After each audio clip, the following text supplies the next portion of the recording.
Okay, I'll get used to standing behind the podium here. Hopefully, not quite used to that, but we'll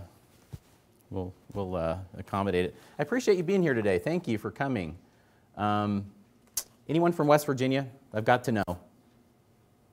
I met someone whose mom was from West Virginia. I think that's about as close as it gets. I suspected there wouldn't be too many of you from West Virginia today, and that's all right. So just to give you a little background as we're getting started here, one of the things that they asked me to focus on was leadership and experiences that I've had in sharing with you. So I'm hopeful that the next 40 minutes or so that we spend together is time well spent for you. I'm hopeful that some of the principles that we talk about are beneficial to you, and that you can apply them right away. Just to give you a little bit of background on myself, I've worked for medical device companies for a while, as Greg mentioned. And on a personal note, Greg and I go way, way back. We used to work together in North Carolina. And back in North Carolina, while we were working together, we actually suffered a hurricane together, Hurricane Fran. And so on a personal note, Greg has saved me from a fairly serious hygiene problem by letting us use his shower at the time that our power and our water was out. So I'll forever be indebted to Greg, even though that's probably a little more than you wanted to know. Okay, so I commend you for your choice of engineering as well as a career. Some of you are in business, I learned. But those of you that have selected engineering and sciences, you're not going to regret it. You're going to love being an engineer. Let me just tell you, the field of engineering is wide open. There are so many opportunities. There are so many problems to solve. You're gonna love being an engineer, and I wish each of you, as you get started in your career, a really successful and fruitful career. Getting an education here at BYU is gonna set a terrific foundation for you there, and so excited for you and for the opportunities that you'll have moving forward. Just in the spirit of full disclosure, some of the principles that we're going to talk about today are pretty simple things. Most of these you've probably heard in the past, and so I know it's a little disappointing, but most of what I'm going to share with you today is not original or new to me. And so the second little disappointment that I'll share with you is that I am not the ideal role model for most of these principles as well. These are things that I know to be true, but I'm working on them myself, and I've got a long way to go in this regard. So as we go through these principles, just realize that, and know that I'm still working on each of these principles as well. So leadership. I think if there's one topic that has probably been beat to death, it's leadership. We hear so much about leadership. We talk about leadership. There's thousands of books on leadership. Yet, do we feel like we're really choking on exceptional leaders? Do you feel that? You look around, do you feel like, man, we got a lot of great leaders? Not necessarily, huh? It's kind of rare that you run into someone that you really are interested in following. And think about that. All the people that you interact with, all the folks that you have the chance to work with, it's not in every instance that you feel that, that sensation that you really want to get behind someone and follow them. And we're going to talk a little about that. I think it's interesting that oftentimes when we think about leadership, we think about running companies, or we think about leading large groups, or we think about those kinds of roles where someone's on the top of an organization chart. And I want to propose to you that leadership has really very little to do about position, about title. Really true leadership is all about having people want to follow you and being willing to follow you. And that's something that's pretty independent of your position or your authority or your title. And so for the next while, I'd like you to really think more broadly about leadership and about leadership principles, and consider the people that you're willing to follow, because that's really what true leadership is, right? If you get into the circumstance where there's not individuals that are really following you, you're not leading much. All right, so we'll talk about that today, and we'll talk about principles that should help aspiring leaders like you and me. So the areas that we'll focus on today are, again, pretty simple. We're going to talk about how things get done. We'll talk about who we choose to follow and why. And then we'll also talk about what those implications have for each one of us individually. All right? So first off, how things get done. And that's a pretty important topic for engineers, for all of us really, to truly understand how things get done. If you think about us as a society, we really idolize some of these folks that we consider individual contributors, right? You think of people like Henry Ford, you think of people like Thomas Edison, and as a society, we really hold them in high regard, and history will tend to assign to these individual folks a lot of the credit for certain things that happened to advance us as a society. I want to propose to you that that is a false concept. Every meaningful thing that gets done through collaboration. And so those are the efforts of multiple people working together to make something happen. If you read the history of a lot of these really phenomenal people that have accomplished great things, they're really the first ones to acknowledge the contribution of other people.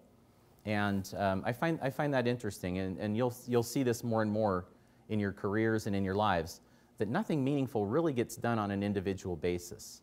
Ideas may sprout from individuals, certain things may be done by individuals, but when it comes to actually making change and improving things for people, it's really about people collaborating and working together. In the case of Newton, he was quick to acknowledge the contributions of scientists before him.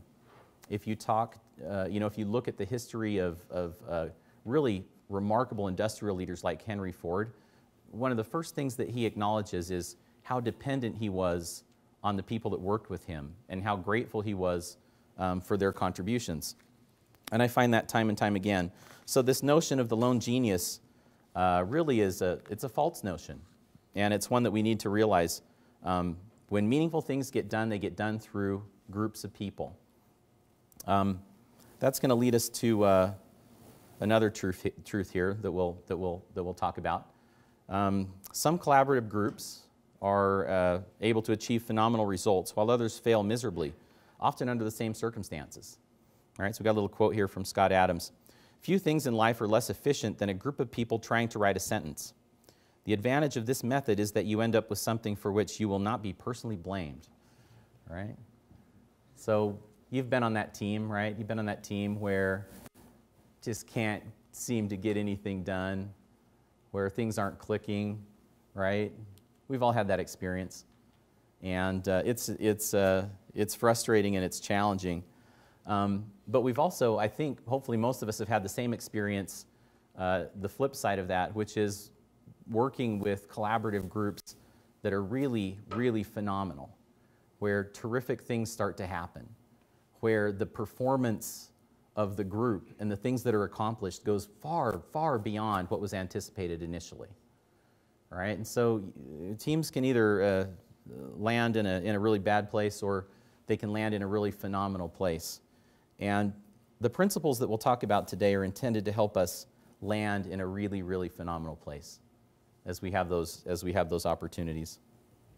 Now, this is true not just of teams at work or teams at school. I think it's also true of church, it's true of family, it's true of wards, it's true of any group that is trying to accomplish something. It's dependent on the group to come together to either achieve great things or achieve very little. And what I want to propose to you today are the principles that I've found over time that seem to ring true for those groups that are able to accomplish things. There's three principles that really must be in place for any collaborative effort to kind of get off the ground and to move forward. And then there's a fourth principle that we'll talk about that can either accelerate the efforts of that team or that group, or can decelerate it, can undermine it, can derail it. Okay? So those are the principles that we'll walk through.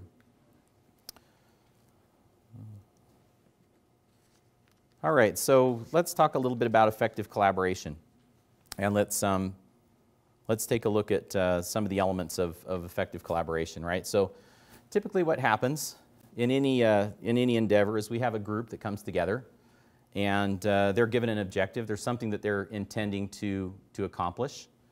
And at the onset, every person has their own opinion. They've got their own approach, and typically these groups generate a lot of energy, and they go at those issues with, a lot of vim and vigor, right? What happens is the objective early on for most collaborative endeavors is a little hazy. It's unclear exactly what that team or that group is intending to accomplish. And sometimes it gets hazier before it gets clearer. If you look at two factors that really have to be put into place initially to cut through that haze and to get the team moving in the right direction, clear roles and responsibilities and a clear objective. These are absolutely critical and important. What I find that what happens when you can start to really hone in on clear responsibilities, when people understand what their role is, and there's a clear understanding of the responsibility of each person, you start to channel the team's energy in the direction of the objective. And as a result of that, what the team's trying to accomplish becomes a little more clear through those efforts. The clearer you can make the objective, the simpler it is for the team to have success, or the group to have success in that regard. As we're able to really get focus and really define what success looks like, that sets a team up for success. The principle of measurement tends to further hone that effort and further align the focus of the team towards the objective. And so in any group, a family, a project team at school, a work group, a project activity, in any given group, if these three principles aren't in place, that team is very likely to flounder and not be successful in whatever objective they're working towards. Okay, so again, clear responsibilities and roles, clear objective, those are the first two things you have to have in place. And then lastly, feedback and measurement, some way for the team to know if they're moving towards the goal, if they're achieving the things that they've set out to do, or if not. I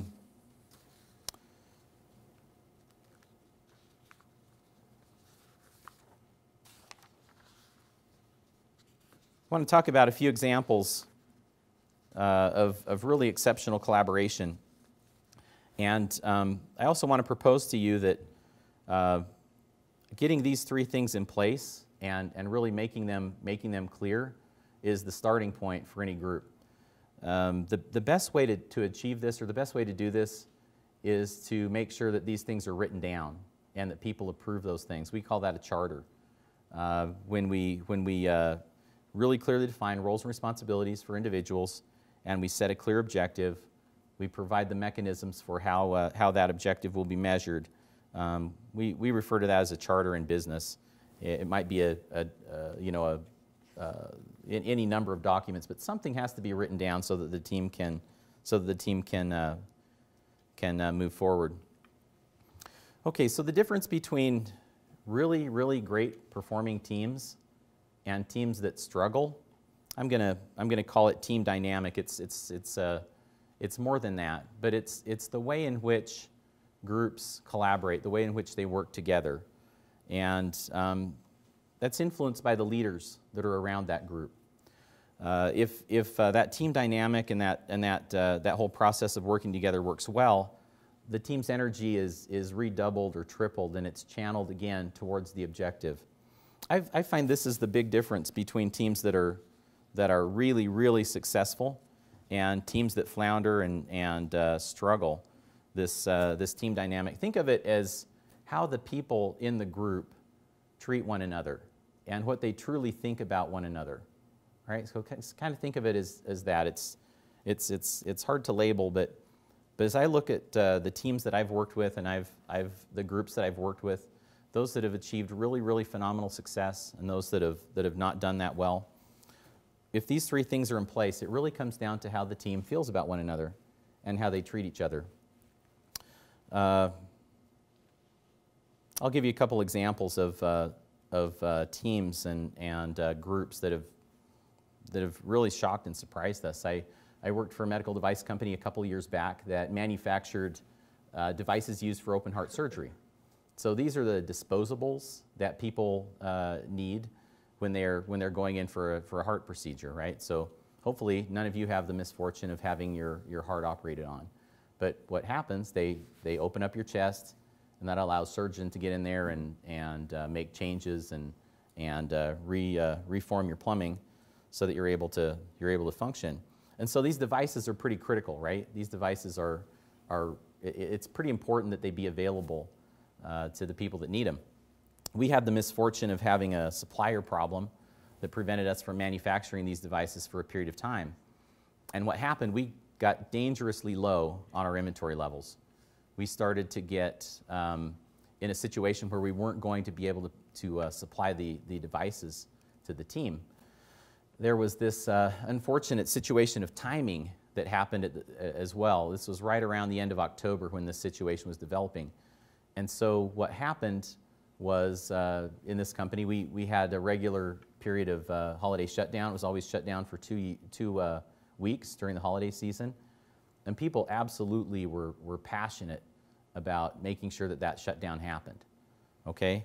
And it became pretty clear to us as we worked through this situation that we were going to have to ask this team to work through the holiday to be able to supply our customers, right? So this terrible circumstance, we're going to have to ask people to miss Christmas and all kinds of things. And so while we were groping about trying to come up with a plan and trying to figure out how to propose to these people that we needed to have them work through the holiday, one of our awesome engineers suggested, you know, hey, why don't we just put this problem out to the team and let's see what they can do to come up with a solution or work through these challenges. And so we did that. We explained to the team, you know, gosh, we're coming up on the holiday shutdown. There's no way we're going to be able to supply our customers. Would you be willing to work, or do you have other ideas that would help us out in this situation? And we calculated that they would need to work at a rate about 1.5 times what they normally would work at. They'd have to produce at a rate about 1.5 times faster than normal just to be able to avoid working through the holiday. And so what happened, that team kind of came together. They discussed their options, and they proposed to us, hey, why don't you let us go home with pay as soon as we finish the required production. As soon as we get done with the required production, just let us go home with pay for the Christmas holiday, and we'll get the production done. Oh yeah, nothing to lose, right? And so we had all the normal controls in place around quality, and the product had to meet all the same stringent requirements and all those kinds of things. But crazy things started happening. I mean, this group, who was led by a couple individuals in production that really kind of rallied the team and brought them together, they came up with all of these amazing changes in a really, really short period of time. And they were able to avert that crisis, right? They had a couple of good leaders. They had some very different motivations. And they ended up going home 5 days early, right, with pay. It was incredible. Couldn't believe it. It was crazy. Same people, same product, same processes. A little bit of leadership from the team, and some very different motivators got the team to a place where they achieved things that I didn't think were possible. I'll give you another example, and this one happened just last week. So I work for Alcon. Alcon's a company that makes eye care products. So if you wear contacts or if you use eye care solutions, it's very likely that Alcon manufactures those. What we manufacture are IOLs. It's a little tiny synthetic lens that's used to cure cataracts. And we're in the process of training our teams on lean manufacturing. And so last week we had our quality day. Once a year we come together, everybody drops their day jobs and they focus on quality. And we take a look at how we can improve the quality of our products. And as a part of this, we were focused on lean manufacturing. One of the quickest ways to make improvements in quality is through lean manufacturing.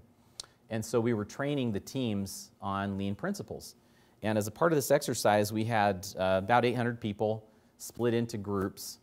And one of the little exercises that they had, in addition to some other training, was this competition where they had to make paper airplanes. And the idea was to manufacture as many paper airplanes as they possibly could in a 5-minute period of time. And so all the teams got the exact same instruction, they got the exact same training, they got, the exact same materials, the exact same design. All these things are equal. And I had the chance to observe 96 teams over the course of this period of time. So 96 different groups try and achieve this challenge. A couple of groups couldn't make one single airplane. I mean, it was in 5 minutes, they just floundered around, struggled, didn't make any airplanes that met the criteria. Most of the groups were able to make in the neighborhood of 4 or 5 airplanes, right? So, think about that as every person making one airplane. That was a group of about 8 in most cases. And then there were a couple of groups that did really, really well, right? A couple of groups were able to make, more than 20 airplanes. One group made almost 30 airplanes in that period of time. So think about that. These are random groups. They're getting exactly the same materials. They're getting exactly the same instruction. Yet a couple of groups out of 96 are able to perform at a rate 4 or 5, 6 times greater than the average. Right? So think about that. I see this time and time and time again. I see this in business. I see this in church settings. I see this in families. Certain teams are able to outperform others in a dramatic way. And what I'm going to propose to you is that just basic effectiveness of teams rests on clear roles and responsibilities. It rests on having a clear objective. It rests on feedback and measurement. That's an average team. But the difference between dysfunctional teams and phenomenal teams really lies in how people feel about one another and their commitment to each other. All right? If you've been on one of these teams that is that's just really outperforming other groups, it feels differently. It really does. It's exciting. It's fun. You want to be a part of that group. You enjoy coming into work, or you enjoy going into church, or you enjoy whatever it is that group is collaborating on. And we'll talk just a little bit about what those differences are. I can imagine that probably most of you, in your experience, have been on really great teams, right? You've been on some phenomenal teams. You've had that experience of success, and you felt that. This little group that was making paper airplanes, right? It's pretty inconsequential. We're doing a training, and it's not, nobody's getting a grade. No one's getting paid for this, and but yet that team, as we were counting up the paper airplanes, they were engaged. They were energized. They were excited, and it was something that wasn't all that consequential. Likewise, the teams that were really struggling, that didn't get anything out, they were miserable. You could see it in their faces. You could see it in the way that they were positioning themselves. Really, really struggling. Our goal needs to be, in setting each one of us up for success, we need to put those elements into place with every collaborative effort that we have individually. I'm going to propose to you that these dynamics, certainly the first 3, are not something that you have to be the team leader to put into place, right? Any member of the team can help clarify roles and responsibilities. Any member of the team can make sure that the objective is clear. Any member of the group can certainly devise feedback mechanisms, right? So that's a choice that we each make with the groups that we participate on. As far as team dynamic is concerned, and again, that's kind of it's not the best way to label that. What I'm really trying to get at is, when we talk about team dynamics, what we're really talking about is how the team members feel about one another. Okay, so on these teams where there's great success and where things are going really, really well, those members are committed to one another, right? They really are. It starts to get kind of personal. On the teams that I've observed and the teams that I've seen do great work, what happens is that you start working more for the success of the individuals within your group than you do for the objective, or than you do for your own interest. All right, that's kind of what starts to happen, and that's what drives the effort forward. I want to talk just a little bit about setting groups up for success and setting teams up for success from the onset. And I mentioned previously charters as one way to accomplish that. The important thing is, once you get everybody aligned around clear roles and responsibilities, you get everyone aligned around a clear objective, and you know what mechanisms you're going to use for feedback and measurement, it's really critical to write those things down. Not only write them down, but have each member of the group sign off on them and approve them. And make sure that the leadership of a given effort is also willing to sign off and approve of those objectives. In our environment, we call that a charter. We get those things really nailed down, and it's easy to go back and reference that charter later on when there's confusion about the project or people are unsure. It puts us in a situation where we can go back and answer questions and resolve those. One of the most effective charters that I've seen is the Family Proclamation to the World. Think about what that document does for families, right? It really clearly defines the roles and responsibilities of the members of the family. It pretty clearly defines the objectives that a family should achieve. Feedback mechanisms are mentioned in there, but there's clarification all throughout on what's expected. And not only that, but it's also signed by the highest authorities on the matter, right? You can pull out the proclamation, a family proclamation, and you know exactly what's expected of families. It's really, really clear. Think about the collaborative efforts that you're involved with. Do we ever really do this? Do we ever really get specific about outlining roles and responsibilities? Do we get pretty specific about outlining clear objectives? It's pretty rare that we do this well, but it makes such a huge, huge difference when we do. So again, get those clearly defined, write them down, get them approved by the teams and the leadership, and that will set the group up for success. Okay, we talked about a few instances where we had really remarkable team performance or group performance, where really, really incredible things started to happen. And the team was able to outshine their peers, right? That team dynamic is what we're going to talk about next.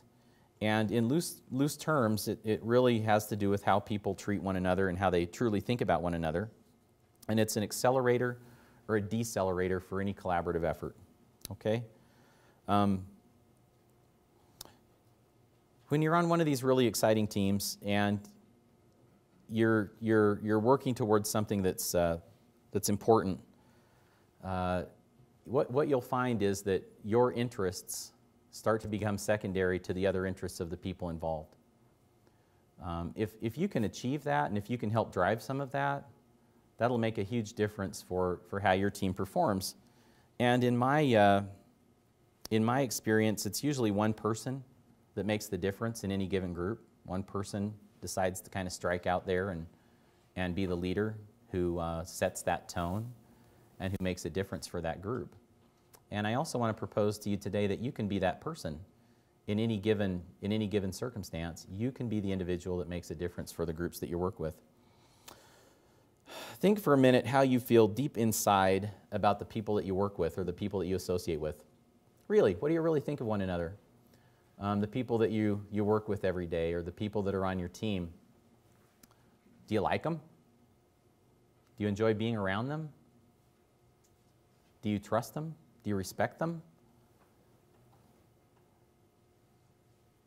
Whether or not you do, it all kind of shows through, okay? People are able to see pretty clearly what we really, really feel and think about them. You can feel it, right? Each one of us acts it out with each interaction. You know how I feel about you, right? You will know that over time. And the more time you spend around people, you'll find individuals that are supportive of you and that want you to succeed.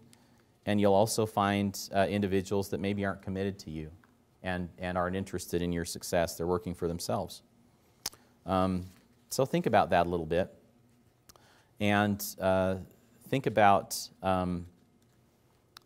what can be done to change the way that the people on the team feel.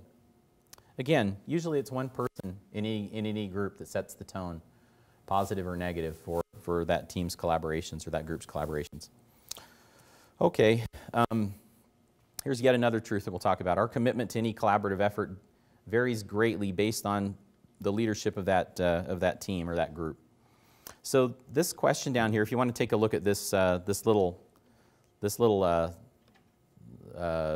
questionnaire that you have here, what we did a few years ago, we wrote a 360-degree feedback survey for our site. So this was a site of about 250 people, and you could give feedback on any given person, and we asked about 7 questions. And this was one of the questions. It was the question on leadership. A 10 would be, I would follow this person into a fire if they asked me to. And a rating of 0 on leadership was, I would hesitate to follow this person on almost anything, even if I suspected they might be right? So we asked that question of everybody on the site, and everyone had a chance to kind of rate each other and provide feedback, and was probably a little bit ill-advised to have that kind of a blind feedback mechanism out there, but it was really instructive. It was pretty interesting to see what people thought about me as a leader, to understand how they treated one another. And I want to talk a little bit about some of the outcomes of that little survey that we conducted and what it meant. Okay, guys, we're going to take a little quick poll, right? We're going to take a quick minute here to answer a couple of questions. I want you to answer a couple of questions, okay? You don't have to share them, but get out a little piece of paper if you would. Get out the handy, since you're all in the engineering college, the handy mechanical pencil, 0.5 millimeter medium hard lead writing device. And I want you to answer this question. And write down the initials of this person, okay? What leader has the most positive influence in your daily life? So take a few minutes to think about it.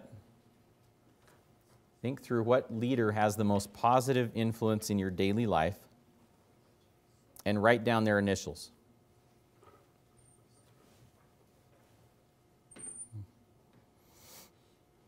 Okay, I want you to list 3 words. Now that you have that person in your mind or you've written down their initials, I want you to list 3 words that best describe what that person contributes to your life. Okay, so take just a quick minute, write down 3 words that best describe what that person contributes to your life. Everybody got that?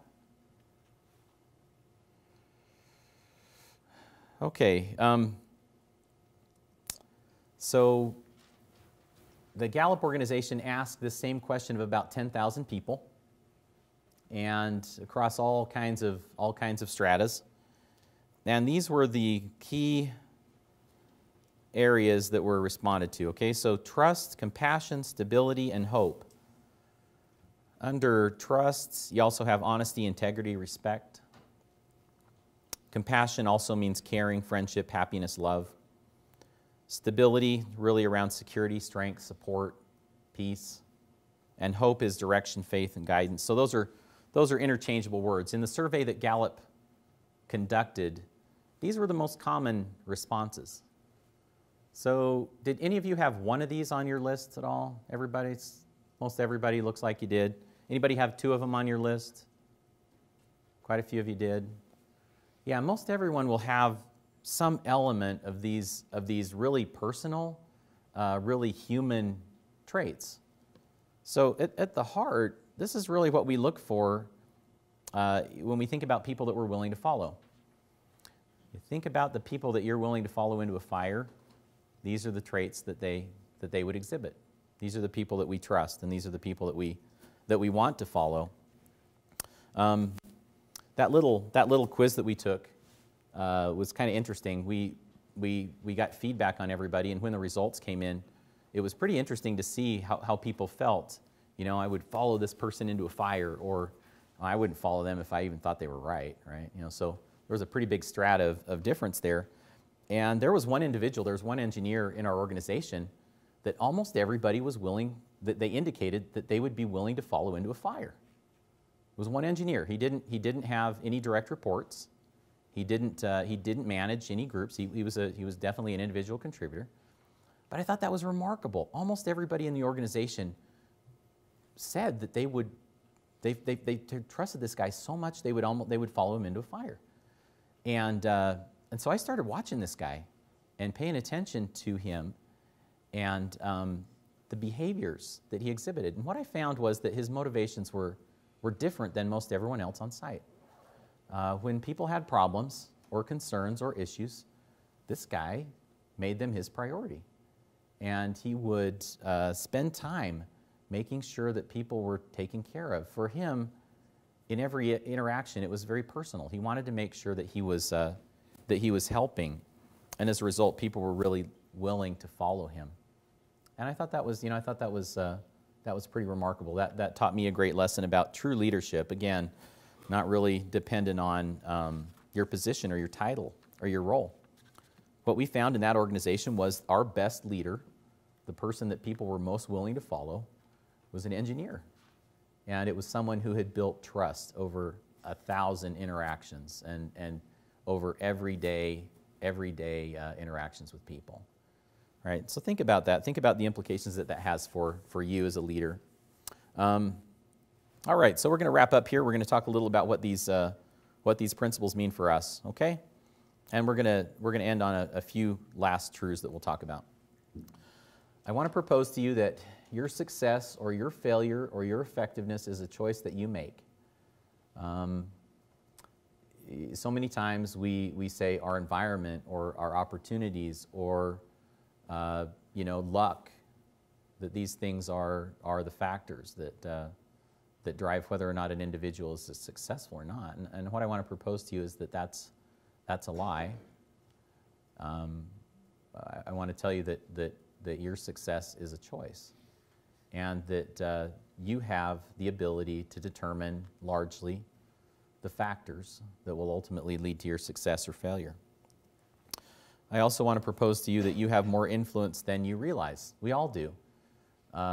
We're influencing one another every day through every interaction that we have. The way that we treat one another, the way that we support each other, the way that we back one another.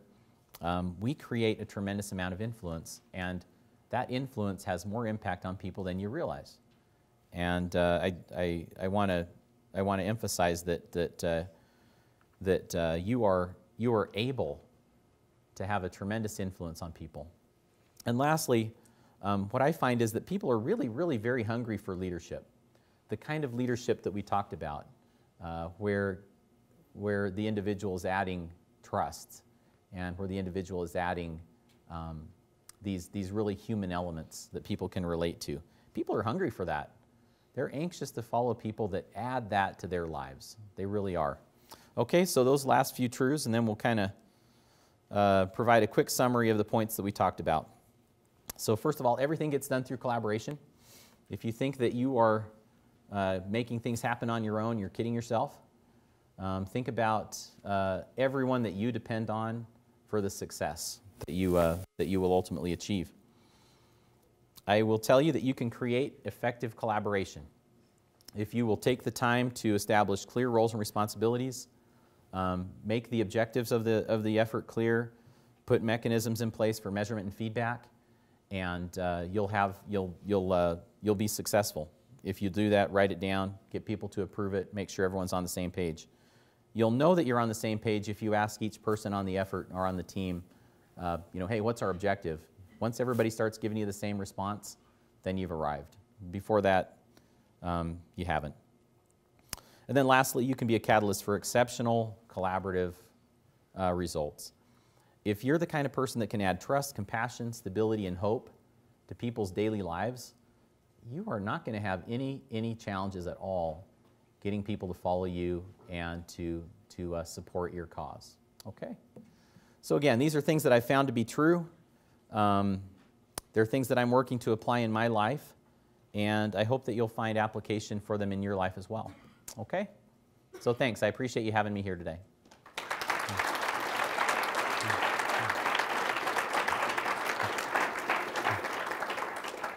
I think we've got time for a couple of questions if there are any.